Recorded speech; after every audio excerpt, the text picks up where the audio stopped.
Hi class, and welcome to my week 2 submission for MPA 594, the comp exam. This is Ernie Arena, and we're going to go over all the theories applying to this week.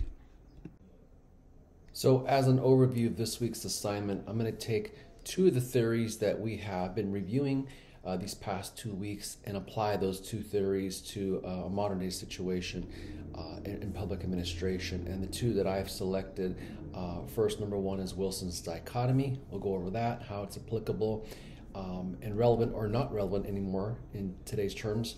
And then second, I'll examine Weber's bureaucracy, and we'll talk about how that applies to modern day times and whether or not it's applicable to nowadays public administration and whether it needs to be updated or not. So let's go ahead and get into this. So the first theory we're going to examine and discuss is going to be Woodrow Wilson's dichotomy. This notion of dichotomy was first introduced in 1887 through his works on the study of administration. I selected this particular concept and theory because it's near and dear to me because I work for a city and I'm on the administration side, high up, where I have some influence on the agendas and what goes through the everyday works of the city life. And so I wanted to take a look at this because the dichotomy itself, this chart that I found on the internet, works well in that you have the politics on one side and administration on the other. Politics basically dealing with the expression of the will of the people. Administration is the execution of that will. And so the roles are very delineated and they're very clearly defined in what each does and how they're all done. And so that dichotomy does exist because each one has its own particular roles they must play. And so we want to make sure that that is very well defined, and I think this chart does a really good job of that. I chose this dichotomy because it's still very much in play today. In an example, like I mentioned before, my role in the city is a deputy city manager, so we do run through the agenda with our mayor after it's done with the staff. And so he gets a chance to review the agenda prior to it going final and going out to the members of the public. And so the staff puts together the agenda with the items that they would like to have our elected officials approve. And so anything that goes onto the agenda is done on the administration side, which is approved by our city manager.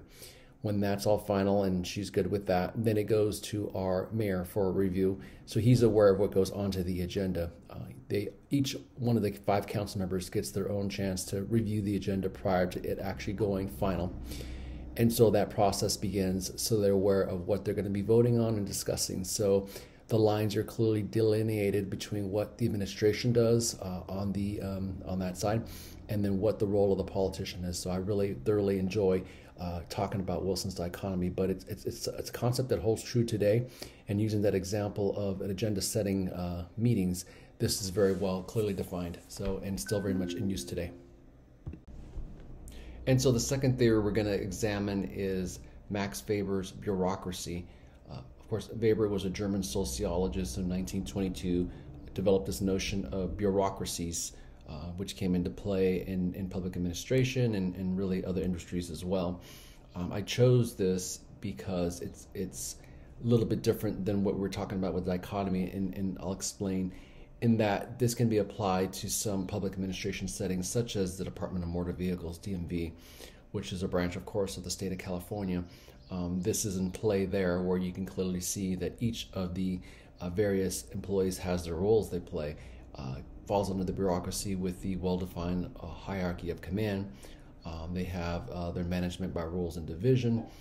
There's really formal rules of where you need to be standing and what they need to be doing. So this works well in that setting. In contrast, though, I believe that this concept of bureaucracy is fading away in the public administration setting, where I don't believe it's really as strong as it once was, and does need to be updated. It's not something that a lot of the public administrators or public administration utilize today. It's moving more towards a employee first.